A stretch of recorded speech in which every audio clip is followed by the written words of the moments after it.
Have you ever noticed how your mind almost never wanders somewhere peaceful? You sit down for a second, the room is quiet, nothing bad is happening, and somehow your brain goes looking for something to be concerned about.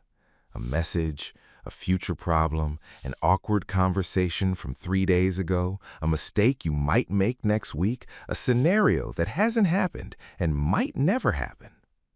It's strange, isn't it? The mind rarely drifts into relief. It drifts into tension. And after a while, you start to wonder if something is wrong with you.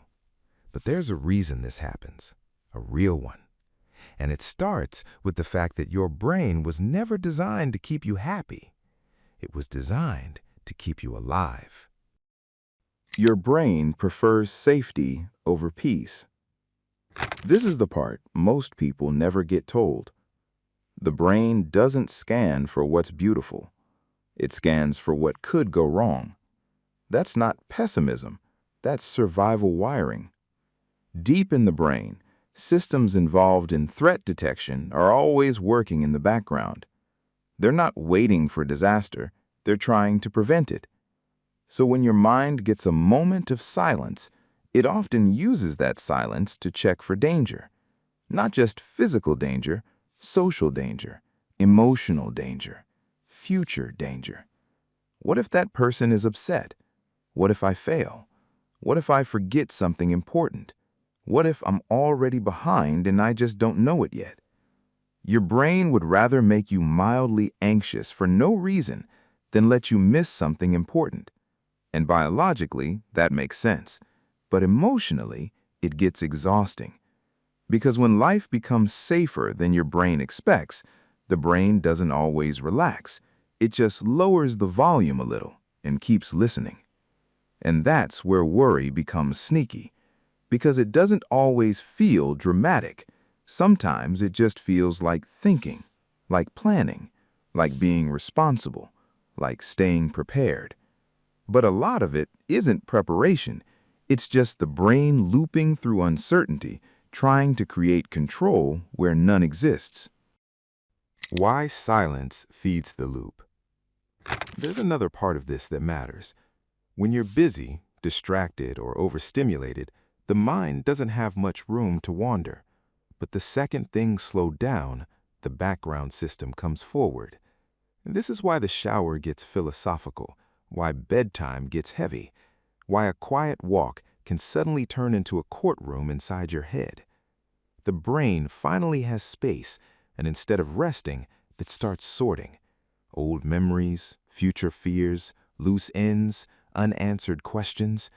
Not because you're broken, because your mind is trying to close loops. The problem is, some loops can't be closed by thinking harder. And that's where people get stuck. They mistake worry for progress. They think if they keep mentally returning to something, eventually it'll feel solved. But most of the time, it just makes the thought feel more important than it really is. And once the brain learns that a certain kind of thought gets repeated a lot, it starts returning there automatically. That's part of the neuroscience too. Repetition builds familiarity. Familiarity becomes pattern. Pattern becomes default. So the more often your mind wanders into worry, the more normal worry starts to feel. But here's the hopeful part.